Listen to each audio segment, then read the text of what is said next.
Hello everyone, and a warm welcome to today's LongITools Policy Forum, Diabetes and the Exposome, Identifying Challenges and Solutions for Action. I'm Ola El Saleh from Beta Technology in the UK, and Beta is a partner in the LongITools project, and I will be your host for this session. I apologize, but I'm facing technical problems with my camera, so you can't really see me. So to start with, LongITools is one of the 9 collaborative research projects funded by European Research Programme Horizon 2020 to study the human exposome. Our role is to ensure that LongITools research findings are understandable and accessible to all of our stakeholders, and where possible, used to help to inform policymaking decisions. Throughout the project, these policy forum meetings will bring together stakeholders around a specific topic or challenge. The aim is not only to raise awareness of our project activities, but to gather stakeholder input, to get to know each other, and to share it with one another knowledge and best practice. I'm delighted to see today that we are joined by a range of stakeholders with representatives from academia, intermediary organizations, and local communities. Thank you all for taking the time to join us. Before we get started, I'd just like to run through some housekeeping with you. For our future reference, this event is being recorded and transcribed. The recording will be publicly available after the event. And I'll ask all participants to remain muted unless you are invited to speak. Please do leave your cameras on if possible, especially if you are speaking. You will be able to ask our speakers questions after all the presentations are finished. We will then open up the floor for more general discussion. If you would like to ask a question, please use the chat function or use the raised hand emoji in the top. You can also use the chat function at any time for comments or suggestions. Please like the questions in the chat that you wish to see answered, and we can prioritize those if we become limited on time. The aim is that this is an interactive, informal networking event, so please do use this session to raise any questions, share your experiences and knowledge, and to introduce yourselves to your fellow delegates. I'll start by making a short introduction about our project. The LongITools is part of a larger network called the European Human Exposome Network, where one common goal is investigating the impact of diverse environmental exposures on human health throughout life, starting from conception and pregnancy. The European Human Exposure Network brings together 126 research groups from 24 countries and 9 large-scale projects that receive quite a substantial amount of funding from the European Commission. And this is to address various environmental exposures, such as exposures to air quality, noise, chemicals, and urbanization, which help in understanding the pathways leading to common diseases such as cardiovascular disease, immunological disorders, non-communicable diseases, and others. The LongITools project is studying the interactions between environmental factors such as air and noise pollution and the built environment, and individuals' lifestyle and biological factors to determine people's risks of developing diseases such as obesity, type 2 diabetes, heart diseases, and atherosclerosis. We do hope that these findings arising from the project will help to fill knowledge gaps, identify disease risks, and determine when best to intervene. Further knowledge will help identify opportunities for minimizing the risk factors of developing these diseases, enhancing protective factors, and improve health equity through evidence-based interventions at critical stages. LongITools also aims to generate a new monitoring and prediction methods and tools which can translate into innovative healthcare and policy options. And now I'm very pleased to welcome this morning's speakers from both LongITools project and other organizations, each bringing different knowledge and insights into diabetes. Firstly, we have Elizabeth Dupont, the Regional Manager at the International Diabetes Federation European Region. Over to you, Elizabeth.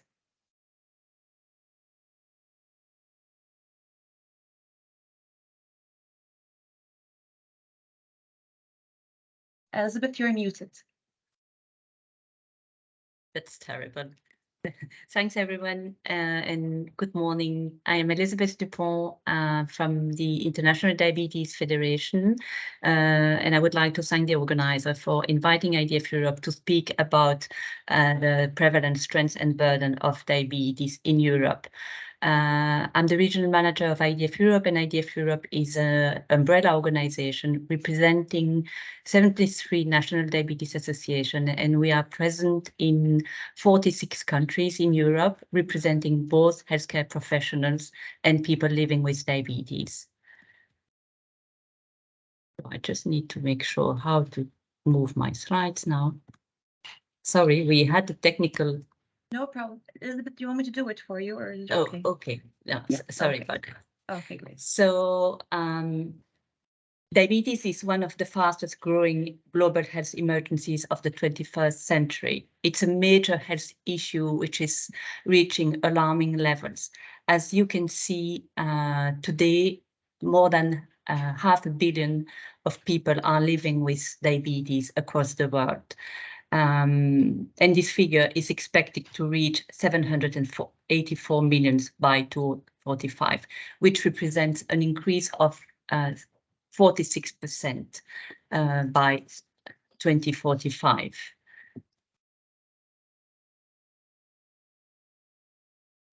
Just went too quickly. So, as I've just mentioned, 500 million of people are living with diabetes across the world, which means that 1 out of 10 people are currently living with diabetes. And it is expected then in 2045, it will be 1 out of 8 adults. 4 in 5 people with diabetes are living in low and middle income countries, and an estimated 44% of adults are living with diabetes undiagnosed. And again, 90% of these people are living in low and middle income countries. If more than 80% of people with type 2 diabetes are living in low and middle income countries, the number of people living with type 1 is the highest in the European region. And but the situation is quite the reverse if you look at the life expectancy for people living with type 1 diabetes. Because as you can see on this map, people living with type 1 in the Western European countries and in some of the Australia and Canada, for example, life expectancy for people with type 1 is above 70, when in some other countries, such as in sub-Saharan Africa, people living with type 1 diabetes often do not reach the age of 25. One of the major issues with diabetes is the fact that it's diagnosed very late. It's often called the silent disease because symptoms can be unnoticed or barely noticed for up to 10 years. And high level of blood glucose have a huge impact on most of the organs. And this leads to complications such as cardiovascular diseases, renal diseases, and quite a number of other serious complications. And as you can see, although again, we have some inequalities across the world, still the number of people that are undiagnosed is very high all over the world. So that definitely demonstrates the need to have better access and better diabetes treatment everywhere. I will go very quickly on these slides because I think that most of them are already knowing this information. Just on this slide, we are showing the fact that diabetes increases with age, and the trend is expected to continue in the years to come, although we also know that more children or younger people are now developing type 2 diabetes too. In terms of gender distribution, you have a slightly lower number of women living with diabetes rather than men. And in terms of urban and rural distribution, in 2021, you had about 12% of people living with diabetes in urban areas and about 8% in rural areas. Because of the important urbanization, the number of people living with diabetes in 2025 is expected to be about 600 million. We all know that diabetes imposes a huge burden on countries, health economies, people living with diabetes and their families. And you can see here the difference in health expenditures across the world that are quite striking. If you look at North America and Caribbean, the annual health expenditure per person is above $8,000. And if you look at Southeast Asia, in some countries, it's not even $120 per year. As I mentioned, there are striking disparities between countries, and we can see here the 10 top countries in terms of diabetes-related expenditure, the first one being Switzerland, followed by the United States and Norway. And if you look at the first 10 countries, only the United States are not in Europe. So now focusing a little bit on the European region, the diabetes prevalence in Europe in 2021 was 9.2%. And again, the disparities are quite important across the continent. And you have countries such as Ireland, for example, that have prevalence of less than 5% of diabetes. And you have countries on the other side, such as Turkey, who have a prevalence of about 14% of diabetes prevalence. Despite recent advances in diabetes treatment technologies, etc., you can see that over the last 10 years, the number of people living with diabetes has increased considerably. And in these 5 top countries, you will see that only Portugal seems to be on the right track. So, as mentioned, diabetes is putting a huge financial burden on countries and people living with diabetes, but it's not only a financial burden. It's really much more than that. You see that 1 in 3 people are undiagnosed. Their life expectancy is reduced by about 10 years.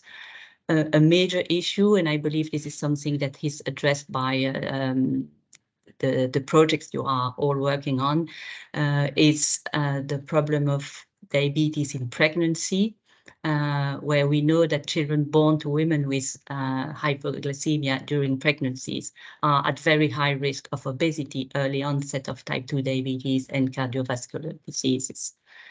A very interesting aspect, and this is something that is very important for policymakers, is that about 75% of diabetes-related expenditure are due to largely preventable complication of the disease. So as mentioned, diabetes is a heavy burden on people, and it affects considerably their quality of life. We know that diabetes is the leading cause of blindness and amputation. People with diabetes are 2 to 3 times more likely to develop cardiovascular diseases. Diabetes is also the leading cause of kidney disease, but it's also a heavy burden mentally. People with diabetes need to manage their condition 24 hours, 7 days a week. And that self-management is terribly demanding on them. And we know that depression is 2 to 3 times more common in people living with diabetes than in the general population. One of the main obstacles to improve diabetes is the misconception of diabetes. Diabetes is often considered as a self-inflicted condition. People bringing the condition upon themselves because of unhealthy diets or lack of physical activity. And yes, these are important risk factors, but there are a number of non-modifiable risk factors, such as age, ethnicity, family history, social determinants of health, etc. And I believe you might have quite a number of environmental questions also that could be added to these non-modifiable risk factors. And people with diabetes, because of that stigma and because they feel that, you know, very often they are responsible for their own condition, they don't go to screening, they delay diagnosis, and that really affects their health outcome. But yes, at IDF Europe, we really believe that much can be done and that we need to increase diabetes visibility on the political agenda. And the rationale that we are using is the fact that diabetes can be seen as a marker of future resilience of national healthcare systems. If you prevent and screen people early, you have a healthier population, and you can also identify people at high risk. These can then be better managed, and complication can be prevented through integrated patient care center, through better education, better literacy, patient-centered approach, etc.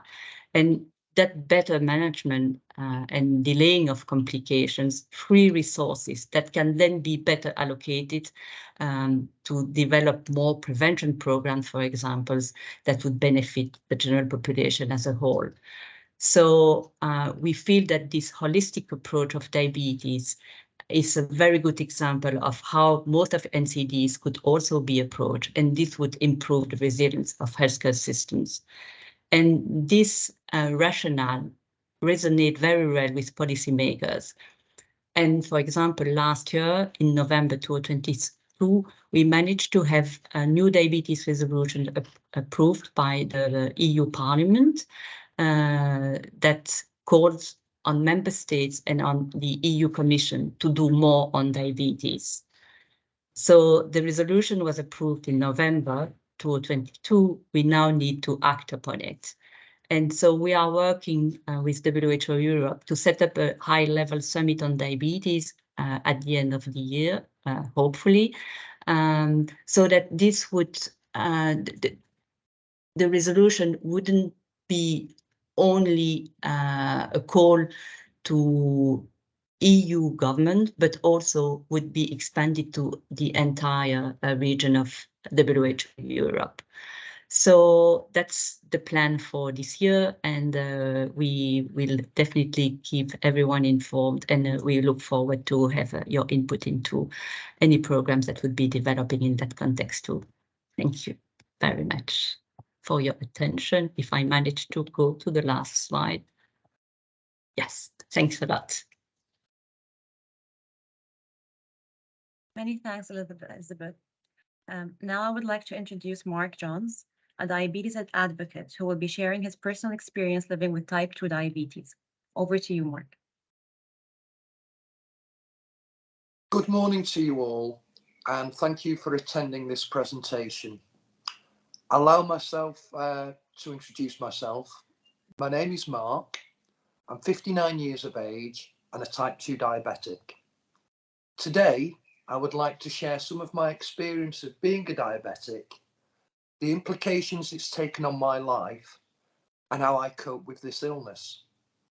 Having been diagnosed with this illness approximately 5 years ago, and already having a little knowledge of the condition due to it being hereditary, all my mother's family already having type 1 or type 2, it came as no surprise being diagnosed, and I suggest having had this condition undiagnosed for several years. My symptoms, like many, being prone to requiring more bathroom visits, especially at night, weight loss, tiredness, a lack of energy, and feeling especially tired after meals. My present medications include metformin, atorvastatin, and a drug called Vipedia, all taken in great quantities and almost a meal within themselves. My concerns with regards to these medications are, whilst they may be helping control my present condition, what long-term effects will they have on my health? Will these drugs create further complications as I get older, should I become diagnosed with other health conditions? What effect are these drugs having long-term on my body, and especially my kidneys? This is why I try constructively to control my diet. It's probably the most important and constructive way of helping control this condition, other than taking prescribed medications. Being in the construction industry, my work is manual. I'm often on my feet and active all day. And before being diagnosed, I had a high glucose carbohydrate diet, providing myself with energy throughout the day. Everything unhealthy for my consumption without any thought on a daily basis. White bread, fish and chips, chocolate bars, Coca-Cola, sugared hot drinks, fruit juices, cakes and sweets, all consumed in regular quantities. Those were the good old days. Now trying to eat accordingly, I'm trying to replace these items with healthier options to improve my diabetes. Although I do find it hard and occasionally do succumb. I would suggest to anybody with this condition to think before you eat and allow yourself a treat in moderation. Fried food, fish and chips have almost disappeared from my diet. White bread has been replaced with brown seeded loaves, sweets replaced with nuts, and I can no longer believe how revolting hot drinks taste with sugar. Grilled foods rather than fried, and smaller portions of items such as potatoes and pasta, now substituted with other vegetables such as broccoli, cauliflower, cabbage and beans. However, despite this change in diet, I do now struggle with my energy levels whilst doing physical work. And I do miss the convenience factor of being able to just grab a takeaway meal or have a snack during the day. I have discovered that you can only eat so many nuts. How I miss a can of Coke and a chocolate bar. So planning daily meals has now become an integral part of my life.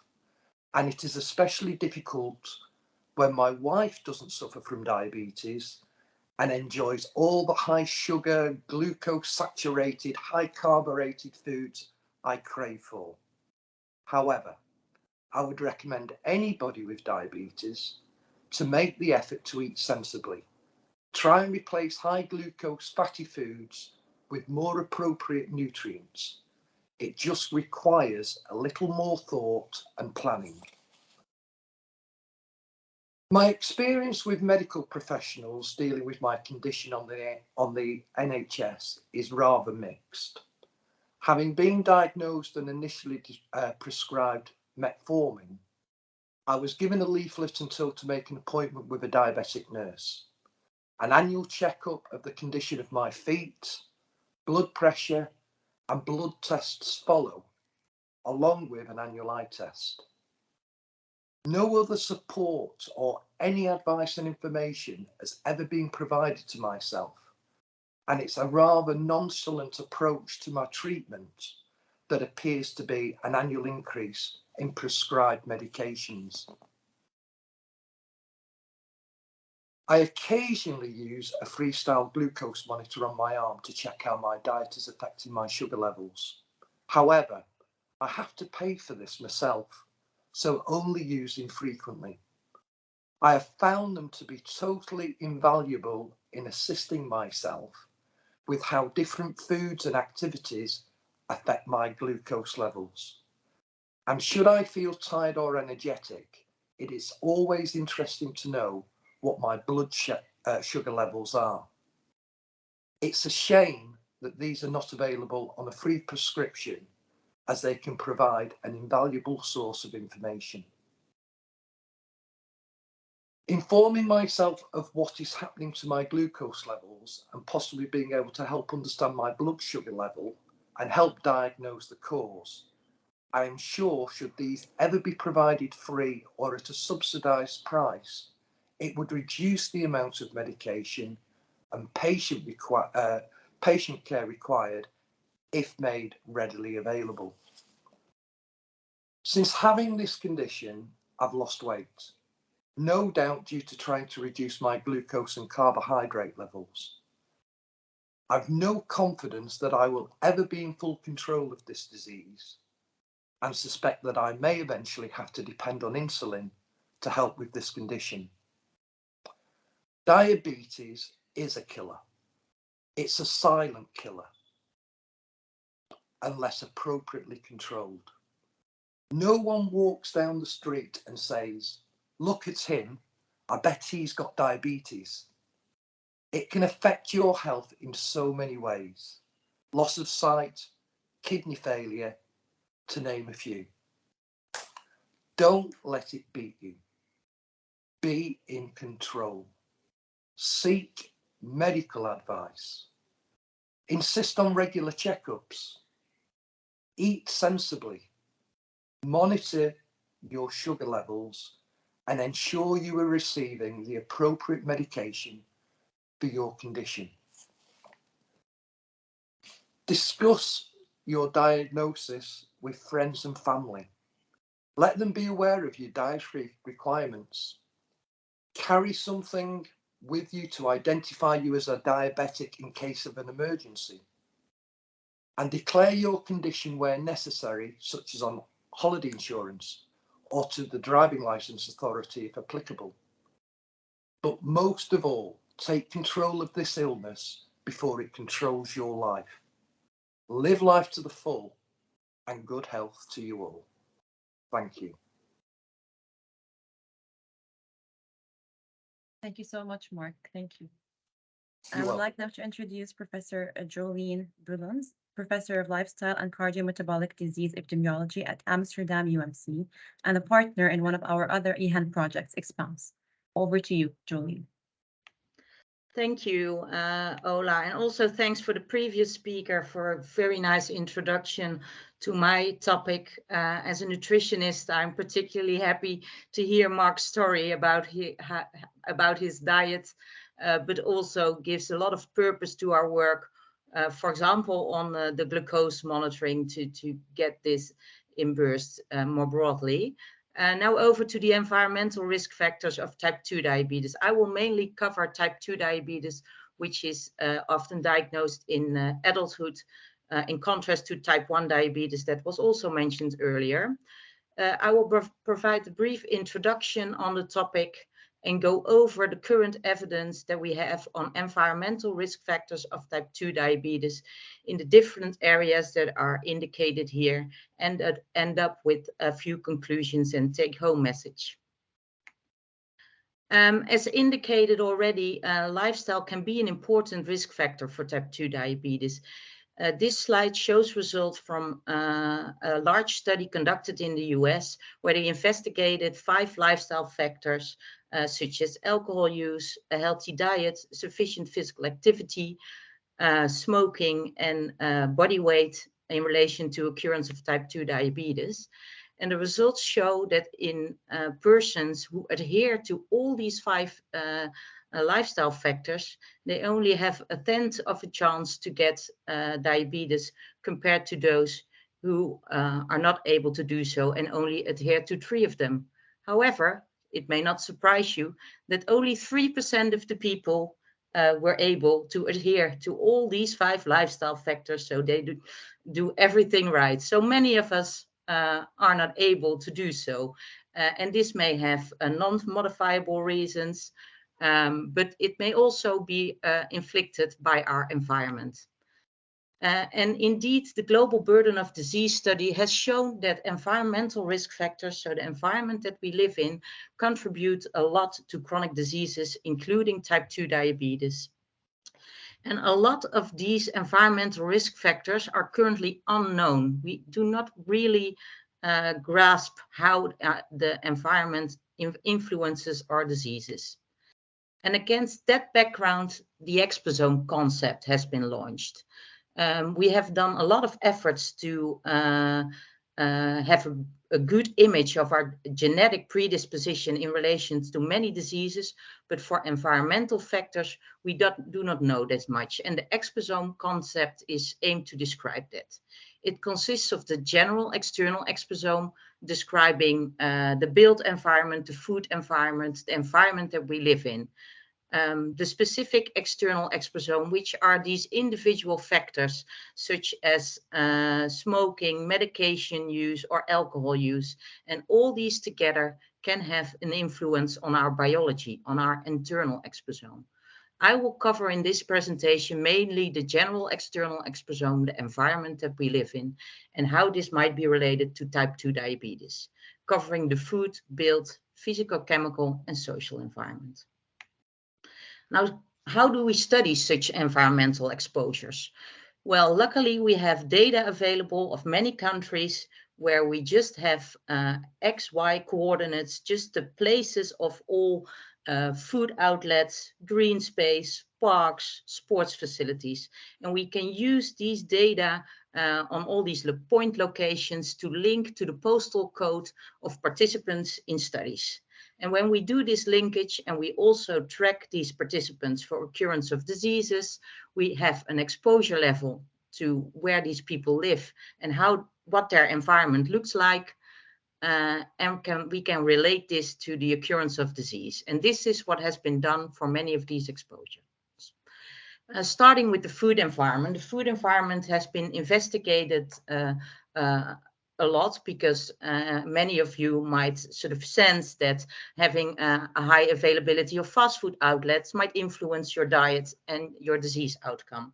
However, inconsistent exposures, inconsistent evidence has been found for many food outlets, such as fast food outlets or supermarkets, and mainly done in cross-sectional studies where you only have one time point and measure at once the fast food outlet exposures and the outcome. This is a summary of a meta-analysis that we've done for grocery stores where we found no association of the availability of grocery stores and diabetes risk. For fast food outlets, there has also been a little bit of research on changes in these availability of these outlets. And this is an example of a very large US study showing that fast food restaurants were available with associated with a slightly higher risk of type 2 diabetes, and supermarkets were associated with lower risk of type 2 diabetes. So there is some evidence indicating in this direction, but quite inconsistent still. And this might be due to the fact that changes in our food environment are not covered by such studies, while we know there's a lot of changes in food outlets around us. And most studies only look at the environment around the home of participants. But of course, we visit our work and other places as well that are not covered. Then looking at the built environment are all man-made characteristics of the physical environment that we live in. So this can include buildings, streets, green space, sports facilities, and altogether we can make measures of neighborhood walkability. How conducive is your neighborhood to have a walk instead of take a car? And there can be quite some differences between neighborhoods for this aspect. And we have done a meta-analysis, gathered together all studies investigating these aspects in relationship to risk of type 2 diabetes. And we saw that neighborhoods with a higher walkability, so neighborhoods where people are more likely to take a walk, and neighborhoods with a higher level of green space, which may also induce people to take a walk, are associated with a 10 to 20% lower risk of type 2 diabetes. Now moving forward to the physical chemical environment. For the food environment and built environment, there is some choice in using this environment or not. While for the physical chemical environment, you are exposed to it just by living in a certain neighborhood. As for example, air pollution might be high in a specific neighborhood. And indeed for air pollution, for certain aspects of air pollution, consistent increased risk of type 2 diabetes have been documented across studies. And the same goes for noise. In the same meta-analysis on type 2 diabetes, we gathered together all evidence on residential noise and risk of type 2 diabetes and saw that these three studies were consistently showing a higher risk of type 2 diabetes in neighborhoods with a high level of residential noise. Other aspects of the physical chemical environment that have been associated or thought to be associated with type 2 diabetes are the temperature and the light in your neighborhood. But there's little evidence yet for these aspects, so we cannot draw conclusions on those yet. Then moving to the social environment, of course, it's not only the buildings or the static environment, but also the groups and people that we live with and interact with. For this is a rather unexplored area of research. The only established marker that is associated with higher risk of type 2 diabetes is area level of deprivation. So living in an area with a higher level of deprivation, or an area with a higher level of socioeconomic position, is associated with a lower risk of type 2 diabetes, and lower area level and higher area level deprivation with a higher risk. However, there's also other aspects of social environment, such as social capital or social networks. How many people do you interact with? How strong is your social network? But not many studies have been performed yet on these aspects of our social environment. And as I said, there are many studies looking only at one time point, so only reflecting at that time point where you live and what diseases occur. But then it's difficult to see whether these environmental aspects are actually a cause of the disease. For that, we need prospective studies where we first determine the cause and then the outcome. And this is an example of such a prospective study, a large cohort of over 100,000 participants. They were followed for 14 years, and 5 environmental exposures were measured repeatedly after 5 years. And this study included 5,600 people with diabetes as outcome. And I hope you can see it here, but neighborhood unemployment rate and neighborhood green space again were associated with risk of type 2 diabetes. And here you could see that if you moved from, or the neighborhood moved from a more unfavorable to a more favorable neighborhood characteristic, this would reduce your risk of type 2 diabetes. And going the other way around, if changes occurred from a more favorable to an unfavorable neighborhood with respect to neighborhood unemployment or neighborhood green space, this was associated with a higher risk of type 2 diabetes. Although this gives some direction for causality, we are not yet sure. And to do so, you actually need to do an experiment where you randomize people or compare people to live in a certain neighborhood with certain characteristics and see what the outcome is. Well, it may not be a surprise to you that this is rather difficult to do because you cannot force people to move. However, there's one example that I would like to show you, which is quite unique in that respect, which is a randomized social experiment, again conducted in the United States, where about 4,500 women with children who were living in a public housing area with a high poverty rate were randomized, so allocated at random, to receive a housing voucher to move, but only to be used when they moved to a low poverty area, or receive a housing voucher, which is unrestricted. They could just choose where they wanted to live with that voucher, or a control condition where no help was provided to move to a different area. And here you can see the results for 1 year, 5 years, and 10 years since the start of the study.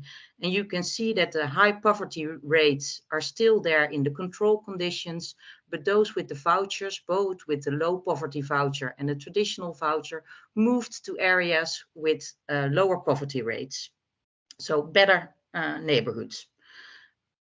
And then they further looked at their BMI and the body mass index and HbA1c, which is a measure of glucose in your blood.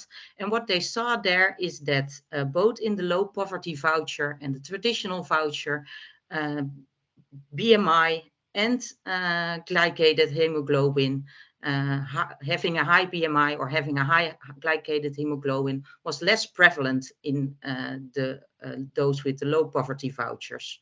So this really shows that moving to a different area can impact your health. So to conclude, our living environment impacts risk of type 2 diabetes.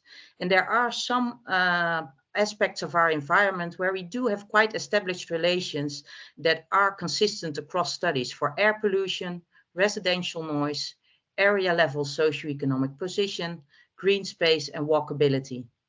However, other aspects of our environment, such as the food environment, light, temperature, but other aspects of our social environment, such as social networks, are inconsistent. We're not sure how these relate to type 2 diabetes risk.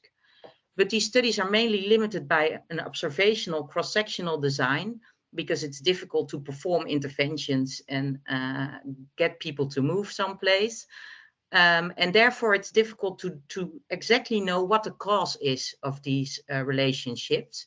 And we need prospective studies there for that, and also look at combined exposures, because we know that in certain areas that little green space, high air pollution may come together, and high noise may come together in one place. And we need to know which factor is driving these relationships. So this picture provides an overview of this evidence that I provided to you today for all these relationships. It's published in Diabetologia in 2021. And if you really want to check up again, then you can look at this. And then I would like to thank you all for your attention and give the word back to Ola. Thank you so much, Jolene. I would just like to remind the attendees that if you would like to ask any question, please use the chat function or the raise hand emoji, and we'll get to that at the end of the presentations. And the last two presentations now are by my LongITools colleagues, starting with Professor Inga Prokopenko, Professor of 1E Health and Head of Statistical Multiomics at the University of Surrey. Over to you, Inga. Thank you very much, Ola. It's great to be here and discuss what we can learn about diabetes experiences and what we can make, how we can make a difference for people living with diabetes or prevent this disease. So my presentation today will be related to both type 2 diabetes and high glucose levels, which we observe in people living with diabetes, and how this might impact their lung function. So I hope this will give you some evidence for new policy implementations. So first of all, what is blood glucose level in real life means? It means that people live with, when they have diabetes or they are about to develop diabetes or being on a trajectory to diabetes, they would actually have higher blood glucose levels around the clock. And this affects whole human body. It is important to say that and we already mentioned it, that on a yearly basis, people living with diabetes will develop some complications or comorbidities. We mentioned variety of these, including heart disease, renal disease, food damage, blindness. We mentioned depression and other factors, which overall impact individuals' life expectancy. So this is very important for us to work on that. What we have done, I have been working in the field of genetics and genetics of diabetes and glucose phenotypes, glycemic traits. So we decided to study genetics of so-called random glucose levels. It means that the glucose levels were checked in individuals at any time point of the day.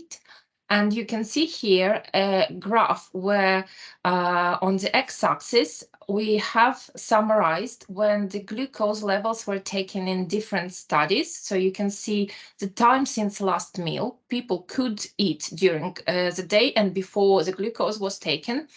And on the y-axis, you can see different studies mentioned or we investigated in this big genetic analysis. So overall, we had 17 studies and the total number of individuals was almost 500,000. we were able to detect so-called associations between points on DNA, which might provide a genetic susceptibility to higher glucose levels, or to those levels of glucose which we detect around the clock. And this is independent from our willingness to prevent type 2 diabetes, but these are inherited factors that might contribute to higher glucose levels independently of our actions in life, independent of our lifestyle. What we did next, we decided to check how this genetic predisposition would correlate with variety of traits and phenotypes. And you can see on top of the graph with orange points, we saw that obesity measures, you have a number of those, are genetically correlated with higher levels of glucose. And here I have no causality mentioned, right? What you can also see is in turquoise color, you can see that variety of glycemic measures also are directly correlated. Type 2 diabetes is obviously correlated with higher levels of glucose. But what is interesting, if you pay attention to the dark green and bright green rectangles, you will see that the forced vital capacity and forced expiratory volume in 1 second, which are actually two simple measures of spirometry, were inversely correlated with blood glucose levels around the clock. What it means that when glucose levels are higher, the respiratory function is lower. What was also striking is that lung cancer and squamous cell lung cancer were directly correlated. So another evidence of some kind of relationship. And this is just a correlation. We then decided to investigate if there is a correlation, is there any causality? And for that purpose, we used a method which is called Mendelian randomization to explore the causality between higher glucose levels and reduction in the function of our lungs. What does it mean, this Mendelian randomization? Essentially, we use the data which has been already generated.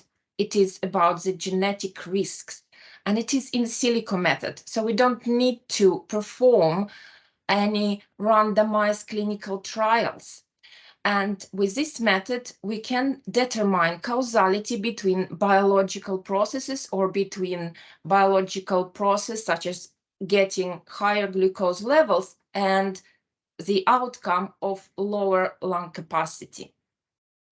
And this means that we can avoid unethical trials with this method because we exploit the randomness of our genetic predisposition at birth. Essentially, what we get from our parents, all the genetic risks or factors which are encoded in our DNA are transmitted to us at random. And this feature can be used in such studies. To mention unethical trials, if we wanted to investigate whether smoking impacts the risk of type 2 diabetes, we would need to randomize people to smoking and then investigate the impact of smoking long-term on diabetes risk. And it is unethical. That's why this method has been developed. It uses the genetics, which is, as I explained, distributed at random at birth. Now, when we implemented this study, we were able to explore this relationship and to demonstrate that random glucose, encoded here as Rg, or glucose levels around the clock, have an impact, a significant impact on the forced vital capacity of the lungs, FVC. Here you can see it in turquoise color, and the other arrow, which goes to FEV1, which is forced expiratory volume in 1 second, is also affected, and both these traits go down. So what it means that essentially you cannot breathe. As your glucose levels goes higher, you can breathe in less amount of air, and you breathe out as well less amount of air. So it impacts both of these measures of spirometry. And instead, when we try to investigate the causal impact of these phenotypes, respiratory phenotypes, on glucose levels, this effect was not significant, and that told us that actually, if glucose levels are higher, then our capacity of the lungs goes down.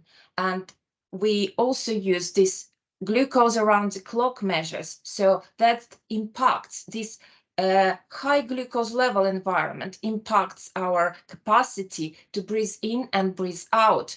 In this analysis, we also informed us on whether there is effect of smoking using a similar approach, or sedentary behavior, and they were not impacting this effect. So it is actually very important factor to consider.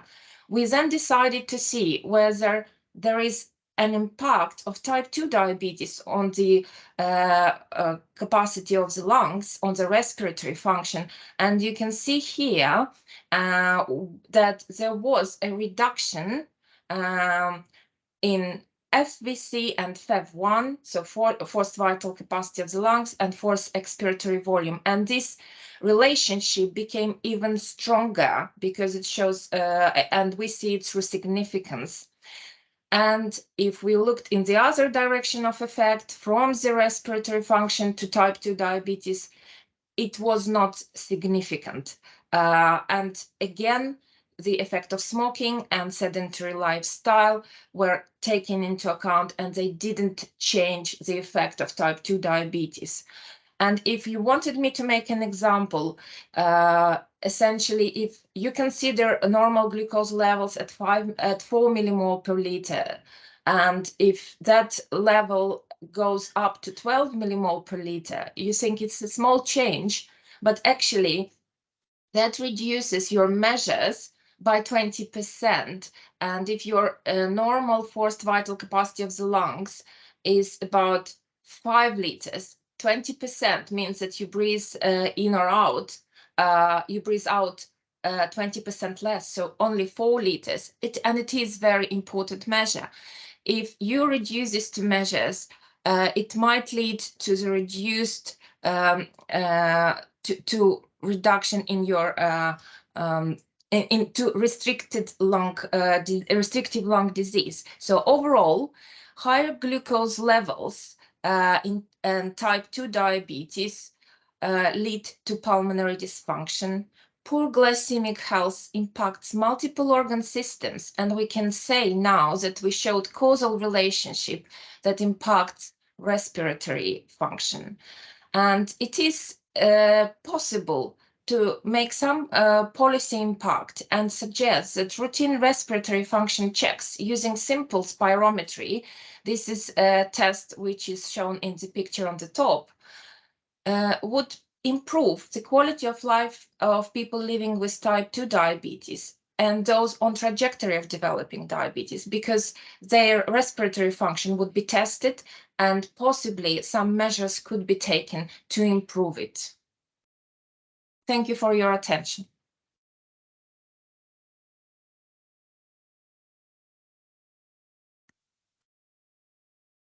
Thank you so much, Inga. And finally, we have Professor Timo Lanka, Professor of Medical Physiology at University of Eastern Finland. Over to you, Timo. Thank you very much. Hello, everyone. I'm happy to tell you about the Stop Diabetes study with special emphasis on digital solutions used and our published results, and a little bit of our ongoing activities and future plans. So as you all know, type 2 diabetes is a major clinical, public health and societal problem worldwide. It's one of the most prevalent diseases, non-communicable diseases, and is associated with many other diseases listed here, and it also causes severe complications, cardiovascular diseases, nephropathy, neuropathy, retinopathy, and premature death. It also worsens health-related quality of life and causes expenses at the individual level, but it also causes enormous direct and indirect costs at the societal level, particularly if accompanied by its complications. And so obviously, new solutions are needed to improve the identification of individuals at increased risk and to support lifestyle modification. We already know that type 2 diabetes can be prevented effectively in those with pre-diabetes, as shown in the Finnish diabetes prevention study 20 years ago.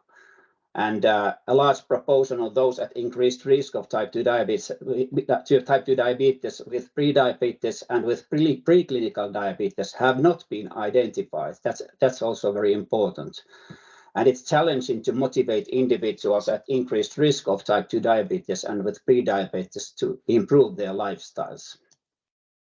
And I first want to emphasize that Stop Diabetes is a very large project, and it has several goals in order to prevent type 2 diabetes. And the main goal is to create and implement evidence-based and digitally supported strategies for prevention of type 2 diabetes in healthcare and at the population level. And we have published the protocol in this paper in the PMC Public Health in 2019. And there are several steps taken to prevent type 2 diabetes in the Stop Diabetes study, and we have already done most of these stages. So first we started with screening adults in 3 regions of Finland, and we identified and recruited the risk group, and we motivated the participants to improve their lifestyle and supported the participants to improve their lifestyles, evaluated the effectiveness of interventions, and have started implementing the created model in society, and we have also started to scale up this created model in society. We screened the participants using the anonymous Stop Diabetes digital screening tool, and we have published this also in JMIR Diabetes recently. And we recruited the participants through multiple channels from 3 provinces in Finland. And in the study, we included adults at increased risk of type 2 diabetes, and it was indicated by the Finnish Diabetes Risk Score and a history of pre-diabetes. And we started with a population screening, and we screened the population using the anonymous Stop Diabetes digital screening tool, in which we briefly justified screening and recruitment for the Stop Diabetes study. And then we identified those at increased risk using the Finnish Diabetes Risk Score, FINRISK, of at least 12 points, and use some other inclusion and exclusion criteria. This is in Finnish and this is in English, so you may not understand everything in these figures, but anyway, you get the idea from here. And then we used the BitHabit app, that is a digital tool to support motivation to improve lifestyle and to increase adherence to lifestyle interventions. And this app was developed in collaboration with the University of Eastern Finland, Finnish Institute for Health and Welfare, and Technical Research Centre of Finland, VTT. And it's based on principles of habit formation theories and the self-determination theory. So it has a strong scientific basis. It's a motivating and easy tool to form healthy lifestyle habits for adults at increased risk of type 2 diabetes. And we use their selection so the individuals were able to select certain tiny habits related to physical activity, diet, sedentary behavior, sleep, and so on.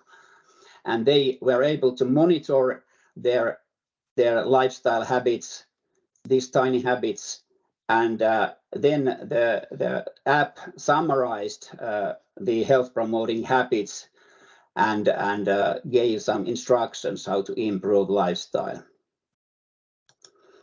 And this is now in English. This version here, you can see part of it. And then we continued with analyzing the risk screening in this study, and these are the lessons learned of this screening in the Stop Diabetes study. So there are several issues. I will not mention all of them, but one of the most important issues was that if you want really to screen and recruit individuals for the Stop Diabetes and other studies, so earned media attention is very important. We were able to be, one of our researchers was in TV, and this increased the number of participants recruited a lot, very quickly. And the other one was to use a comedian, a Finnish comedian, for this purpose, and he was also very effective in increasing the number of participants recruited in the study. Then we studied the effectiveness of our interventions on various cardiometabolic risk factors, and we had a 1-year randomized control trial in collaboration with primary healthcare as part of their routine practices, and we had altogether 3,000 participants. Most of them were women, and they all were at increased risk of type 2 diabetes, and they were randomized into 3 groups: digital intervention, digital plus face-to-face intervention, and control group. And we assessed different kinds of risk factors for type 2 diabetes using Stop Diabetes digital questionnaire, and also used laboratory tests. And these are the results. We found that overall diet quality and part of the components of diet quality improved in the digital plus face-to-face intervention group compared to the control group, as you can see in this figure. And then waist circumference and fasting serum insulin also improved modestly in the digital plus face-to-face intervention group. And so this evidence suggests that this intervention might be able to reduce the risk of type 2 diabetes also in the future. And high engagement in the digital intervention and high attendance in the face-to-face intervention were associated with improved diet quality, increased physical activity, and decreased sedentary time, as you can see in this figure on the right.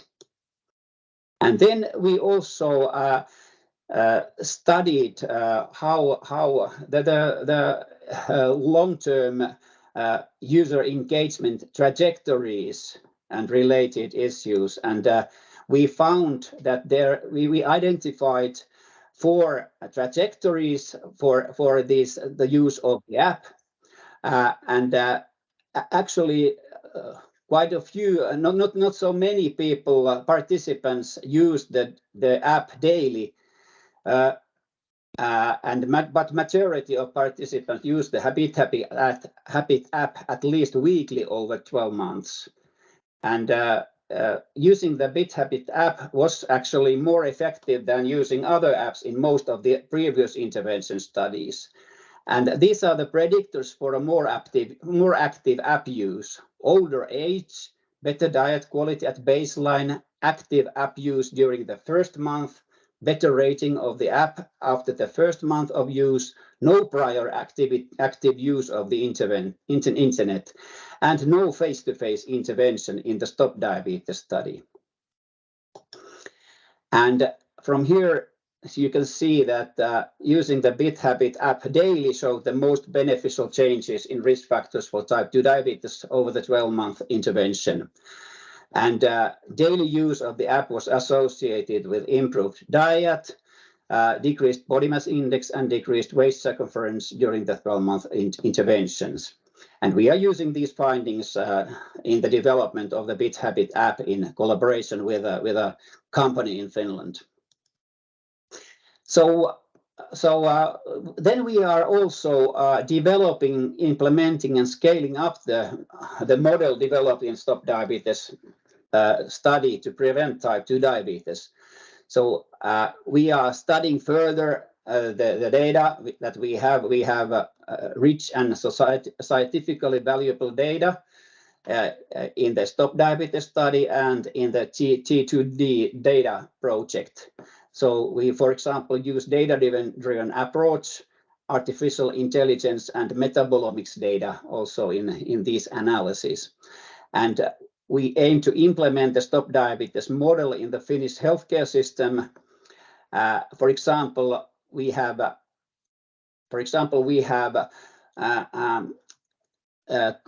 collaborated with the Biobank of Eastern Finland, and we aim to link these data with clinical data from hospitals and with genomics data from the FinGen project. And then we are also scaling up the Stop Diabetes model in the society. For example, we aim to use and are using actually this model to prevent depression, work disability, and unemployment as part of the Mieliteko program in Eastern Finland with a Finnish company, WellPro. And what are then the take-home messages from the Finnish Stop Diabetes study? New digital tools are definitely needed to improve the identification of individuals at increased risk and the prevention of diabetes. Digital screening of individuals at increased risk of type diabetes and recruitment of participants for scientific and health promotion projects should be planned carefully to be successful. And the BitHabit app is an easy-to-use digital tool that motivates and supports individuals at increased risk to improve their lifestyle and to prevent diabetes. Using digital applications daily appears to show the most beneficial changes in risk factors for type 2 diabetes. And those who do not start using digital applications should be offered other forms of lifestyle intervention, such as group-based or personalized face-to-face coaching to improve risk factors.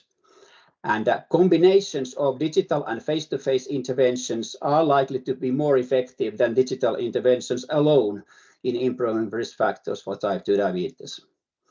And high adherence to digital and face-to-face interventions appears to increase their beneficial effects on lifestyle-related risk factors for type 2 diabetes. And finally, digital tools should be developed further in order to improve the prevention of type 2 diabetes and other non-communicable diseases, and that's what we are doing at the moment.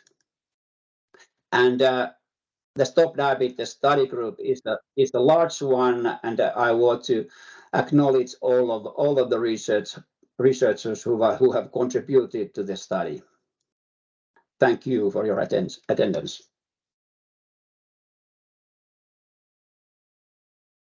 Thank you so much, Timo. This is very interesting, and thank you to all our speakers.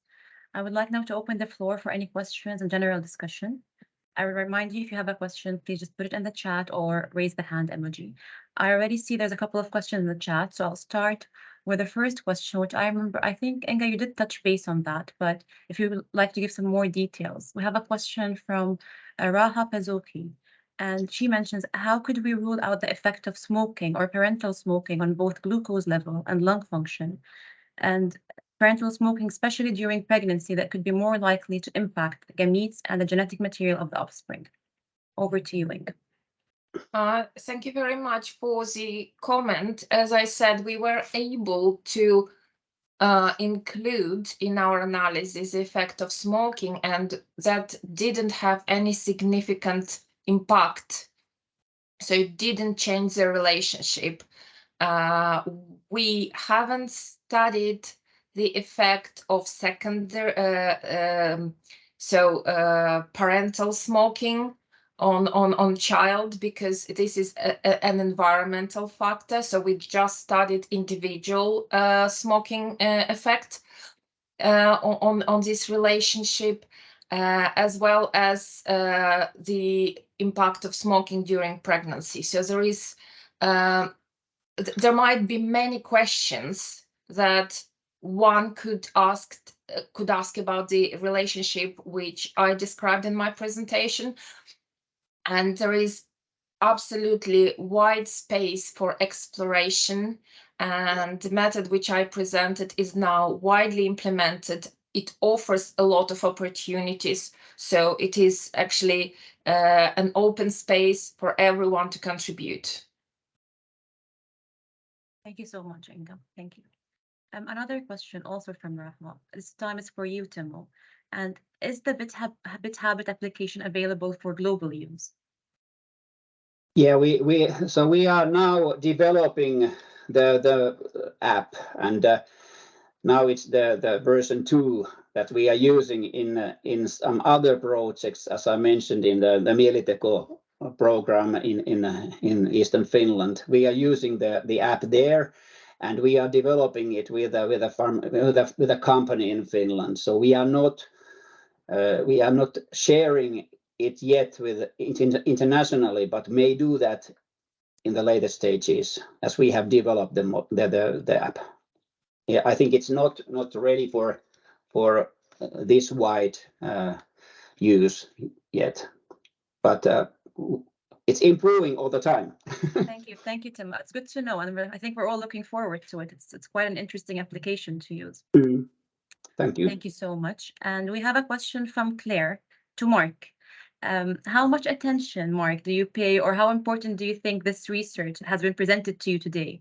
How easy do you find it to understand, to navigate through the presentations? Hi. Yeah, I found it really interesting today. I'm in a fortunate position that it's a hereditary condition. So I was quite au fait with a lot of the diagnosis, medications, and practices that one requires to try and control diabetes. I personally do find it particularly difficult living in a household where I'm the only diabetic and everybody else is walking around the house eating chocolate bars and full fat milk and sweets and crisps, and having a particularly sweet taste myself. I enjoy all the things I shouldn't eat. I do find that particularly difficult. But today's been really informative and a bit of an eye-opener. Being mentioned on more than one occasion that my life expectancy could highly be reduced by 10 years kind of makes you think a little.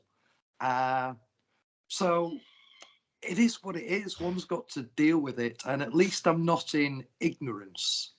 I can try and control my diabetes as much as possible by myself. I just find it disappointing that things like the freestyle monitors for your arm aren't more readily available to people, because I think that could reduce medication costs and health costs quite substantially in the long run, and if not help prevent diabetes in the future, certainly help control the costs to the National Health Service in the future. Thank you, Mark. And I'm here to assure you, I think, and all of us agree, we're here to make sure that you don't have to deal with it on your own, and to make it easier for people living with diabetes to be more knowledgeable and aware of the options available and how to intervene and prevent it and deal with the risk factors available. So thank you so much, Mark. Thank you. Another question from Claire for Timo. Did using comedians and TV add cost to the recruitment process? Yeah, the comedian was a little bit expensive for us, but we thought that it's cost effective for us, and it really was. And TV did not increase costs because we did not need to pay anything for the Finnish TV, but they were the most effective means to increase the number of participants. And it was surprising actually that the healthcare system did not much help us to recruit participants, although most of the people are there. Thank you. So we need to do something else. Thank you so much. I think there's a question from Joe to all the researchers, but if there's any other questions, I think I have one question for you, Elizabeth. You did mention working with the EU Parliament on the new diabetes resolution. And as you know, a part of our project is also coming up with policy briefs and dealing with policymakers to make sure that research findings are translated into evidence-based policies.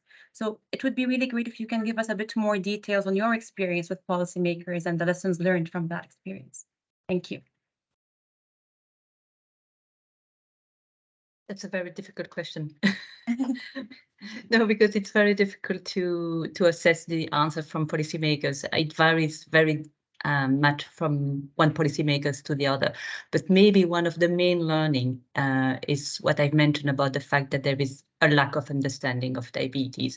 And I believe the more they understand and the more you are able to translate the research into common language and are able to make sure that that research information reaches the general public and the policymakers, then there is more support that can be gathered from policymakers.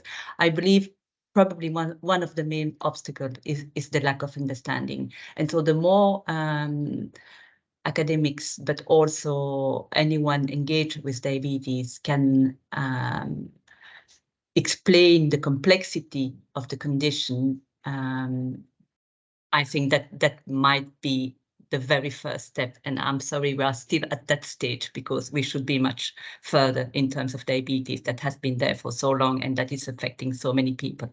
But yes, that would be my very first. And we had that in working with the policymakers for the resolution. And strangely enough, when we had the plenary debate at the EU Parliament in Strasbourg, there were some policymakers who had a medical background and who still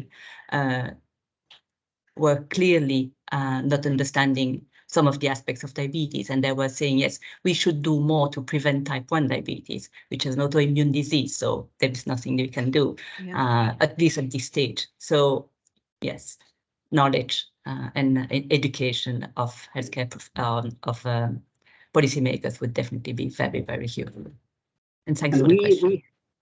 We need to emphasize that the pathophysiological processes for type 2 diabetes and many other chronic diseases starts in childhood or even during the fetal period. So it's not a minor issue, and the expenses are huge. And one thing is to use consider which words to be used to discuss when to discuss with political decision makers. We use a word health promotion. It's a soft way of saying this, and maybe we should use at least prevention of chronic diseases or even prevention of the development of the disease since childhood. Health promotion is kind of a soft word for this purpose. So it may make policymakers to raise their hands, and we cannot do anything. It's too expensive and it doesn't work. It's not useful. Yeah, I agree with you, Timo, but I also think that very often we are too soft when speaking to policymakers. We don't want, to bring the urgency as it is, and when you hear diabetes is being some kind of standard disease, you take metformin and you are okay. And I think Mark explained it extremely well. When you are walking in the street, no one will say, oh, that person has diabetes. And so it looks like this is something that's, too silent and invisible. And so they feel that it's okay not to take care of it. And then they realize that the financial burden is huge. But then it's, as you say, it's too late because, you know, you have to act much earlier. Yeah. And in our group, Professor Janne Martikainen has developed a tool to estimate the societal costs of type 2 diabetes. And it can be used in the evidence-informed decision-making in healthcare to convince the policymakers that something needs to be done, and much needs to be done. Thank you both. Thank you, Elizabeth, and thank you, Tim, also for your comments. I'm just conscious of time. I don't want to keep you waiting. I'm sure you have other things to attend to, but maybe just briefly, Jolene, especially that you introduced very nicely the concept of Exposome and the research around it. Maybe you can just briefly discuss what further research do you believe is necessary to build upon your findings and advance the understanding of the topic. So as I indicated, we need to have prospective studies following people up and looking at multiple environmental exposures at the same time, but also try to address causality and to impact policy, because changes in our environment can only be done by implementing policy most of the times. So we are working, for example, with municipalities where they have certain changes to implement pedestrian streets or other things, and to evaluate those and also look further into lifestyle behaviors, for example, in order to really address whether how such changes in our environment impact lifestyle and health of people. So it's really also these sort of type intervention things where we try to make a difference and work together with the policymakers. Thank you so much, Jolene. Phil Collins had a comment, and we couldn't agree more with you, Phil, that people with lived experience like you, Mark, can make strong cases and give voices to influence policymakers. Just if there's any no further questions, I'm just editing.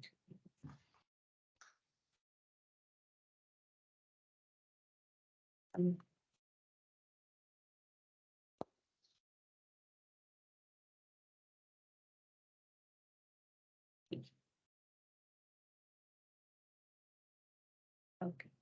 Sorry, just some technical issues. Okay, so since that we're near time, I just want to wrap things up now and to make a few concluding remarks. The outputs and tools from the LongITools projects and other EHAN projects will be available on the project websites and the EHAN website as they arise. When visiting the LongITools Innovation Platform, you can subscribe to our updates and all the outputs, including policy options.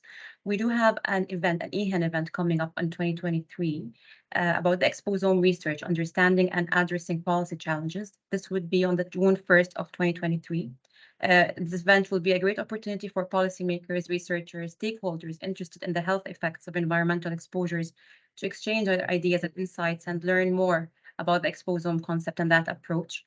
And you'll have the chance to hear from policymakers like the European Health and Digital Executive Agency, the World Health Organization, and the European Commission Director General for Environment. In addition, please do keep in touch with the LongITools project. You can attend our next policy forum, which will take place on the 28th of September. And you can follow us on Twitter and LinkedIn or contact us directly via our website.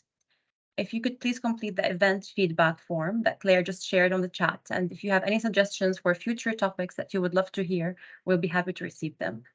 And finally, I'd like to say a massive thank you to all our speakers and all participants. We really look forward to the next LongITools Policy Forum, and I hope you enjoy the rest of your day. Thank you so much. Thank you. Thank you. Bye-bye. Thank you. Bye-bye. Goodbye. Thank you. Thank you. Bye. Thank you. Bye. Bye. Thank you.